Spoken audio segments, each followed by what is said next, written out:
माता की, भगवान भोलेनाथ की, माता कामाख्या की, सभी संतों की, गौ माता की, बोलिए सच्चे दरबार की, करौली शंकर महादेव की, हर हर महादेव। इस प्रश्न का आना ये सिद्ध करता है कि साधना भी ठीक से हो रही है और ऑब्जर्वेशन भी सही से हो रहा है। पहले भी मैंने इसको कई बार दोहराया है, आज आपको फिर से इधर ध्यान आकर्षण करेंगे। जब तक स्मृतियां शेष रहती हैं जीवन में, हमारे चित्त में, तो हमें बार बार जन्म लेना होता है। जिस शरीर यात्रा में दी गई स्मृतियां जब समाप्त होने लगती हैं, तो वह शरीर यात्रा भी समाप्त हो जाती है। ये नियम है। तंत्र में मरते हुए आदमी को दोबारा जिंदा करने का वही उपाय है कि यदि स्मृतियां नष्ट हो गई हैं तो उसको पुनः से स्मृतियां दी जाएं। स्मृतियों में स्वतः ही अपने प्राण होते हैं। स्मृति अपने आप में एक स्वतंत्र शरीर के रूप में कार्य करती है। तो जब स्मृतियां दे दी जाती हैं मरते हुए व्यक्ति को, और अधिक यानी ज्यादा काम दे दिया गया, एक आदमी सोने जा रहा है, उससे कहा जाए नहीं नहीं सोना नहीं भाई, अभी ये काम, बहुत नींद आ रही, नहीं नहीं अभी ये काम है, अभी इसको करके तब सोना है। तो फिर वो करेगा घंटा 2 घंटा, कैसे भी करेगा, तो वो समय उसका बढ़ गया, नहीं सो पाया। ऐसे ही मृत्यु का है। यदि स्मृतियां उसको मरते हुए आदमी को दे दी जाए, जिसकी श्वास निकल रही है, मर रहा है, रोज करता है दरबारी है, मरते हुए को श्वास से दे देना। यदि उसके शरीर के अंग प्रत्यंग ठीक है, जीवन शरीर को चलाने में सक्षम है, तो वो स्मृतियां तुरंत काम करती हैं और व्यक्ति फिर से लगता है जिंदा हो गया और अपना काम करता है। तो स्मृतियां मिल गई। पहले तो इस बात को ठीक से समझ लेना है। इसी क्रम में जब आगे समझते हैं तो बहुत अद्भुत है। प्रतिदिन जब रात्रि में हम सोते हैं तो एक अद्भुत घटना घटित होती है, जो रोज घटित होती है, इसलिए सबके लिए सामान्य है। अन्यथा रात्रि में जब हम सोने जाते हैं, सो जाते हैं, वो घटना है, क्रिया नहीं है। क्रिया वहीं तक है जहां तक आप बिस्तर पे गए, लेटे, आंखें बंद की, यहां तक तो क्रिया है। नींद कब आ जाएगी पता नहीं, निद्रा जब आती है तो घटना है। उसका आपको कभी नहीं बता सकते आप कि एग्जैक्ट हम इतने बजे सोए थे, क्योंकि घटना घटित होती है। जैसे ध्यान कब घटित होगा पता नहीं आपको। ध्यान में बैठेंगे, मेडिटेशन करेंगे, एकाग्रता करेंगे, सब ठीक, वो सब ध्यान रहेगा।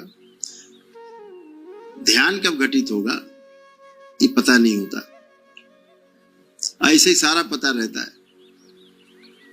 मृत्यु कब होगी पता नहीं रहता, क्योंकि मृत्यु भी एक घटना है। जन्म कब होगा आपका पता नहीं आपको, वो भी एक घटना है।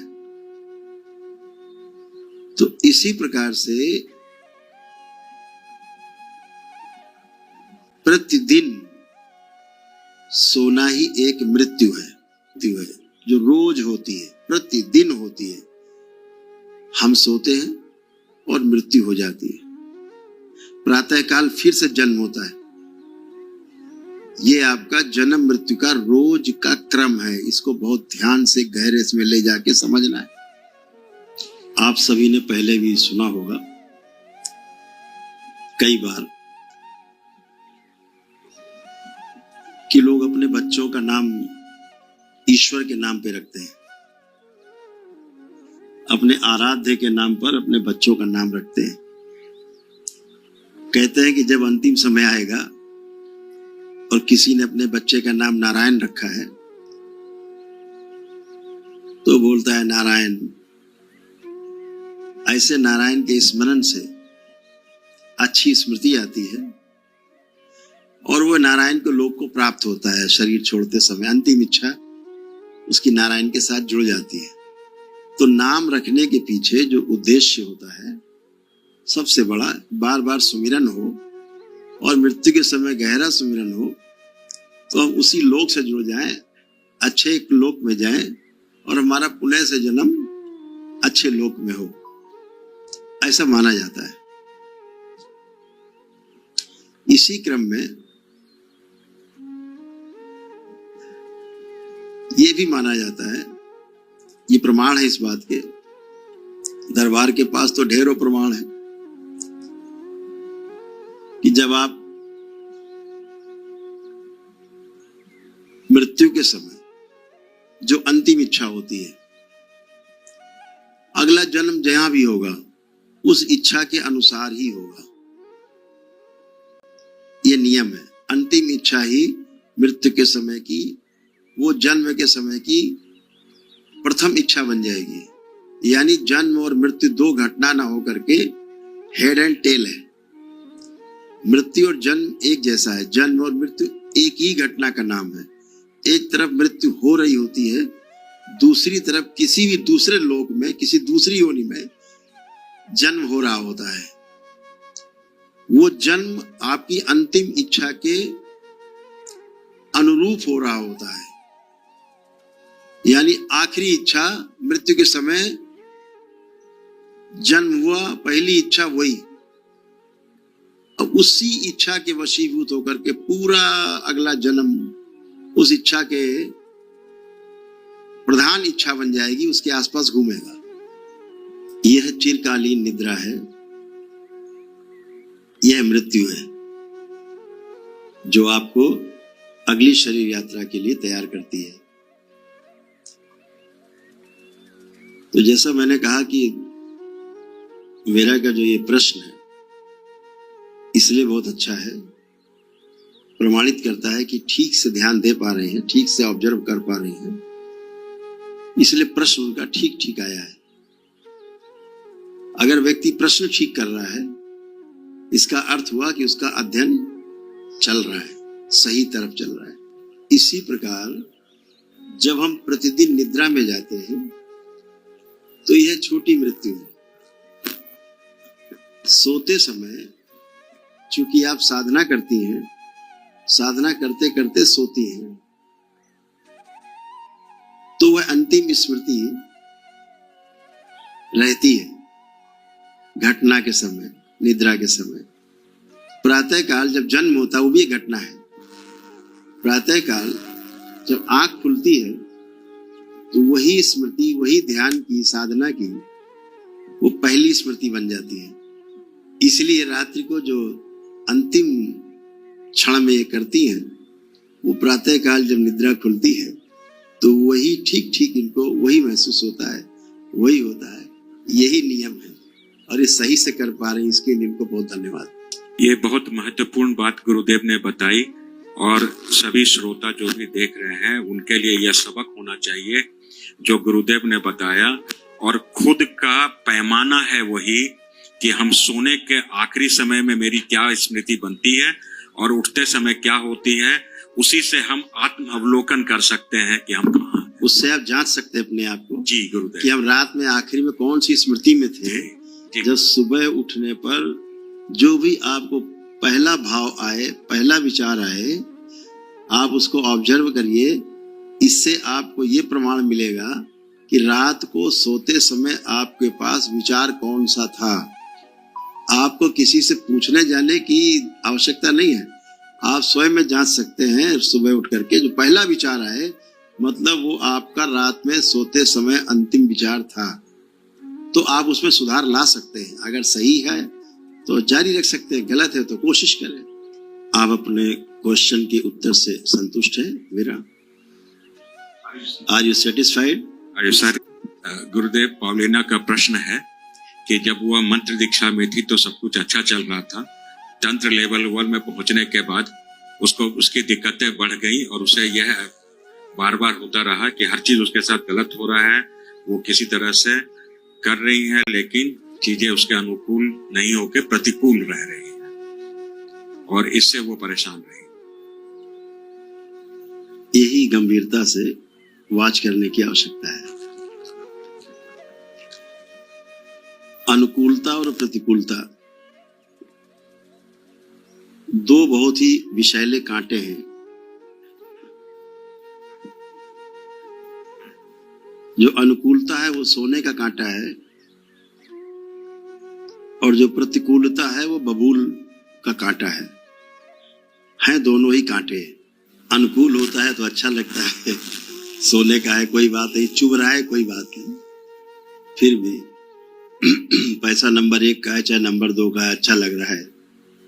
लेकिन दूसरा नंबर 2 का पैसा तो कूड़े का ढेर है। ये बातें पता लगता है जब आदमी कहीं फंसता है, ये आवश्यकता होती।